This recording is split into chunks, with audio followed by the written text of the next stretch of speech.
Pang 14 days ko na ngayon. Last day na ng aking 14-day detox challenge sa organic barley, 50 times glutathione collagen. Kapansin-pansin naman ng resulta sa aking kutis at katawan. Ang nagpapaspecial na sangkap dito ay ang gluta at collagen, na talaga namang magiging epektibo basta ituloy-tuloy mo lang. Naniniwala talaga ako na kulang ako sa gulay kaya nagiging bloated ako. Pero dahil sa tulong ni organic barley, mas nadadigest pa yung pagkain ko. Naniniwala ako na nailalabas na lahat ng mga toxins sa katawan ko.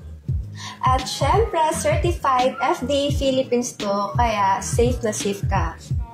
Ang mga sangkap naman nito ay 100% barley grass powder, calcium, and vitamin C. Madaling inumin, walang asukal, at lasang matcha.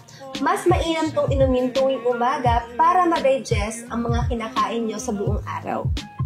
Subukan nyo rin mga sexy labang 14 days detox challenge ng organic barley, 50 times glutathione collagen, at i-comment nyo kung merong pagbabago.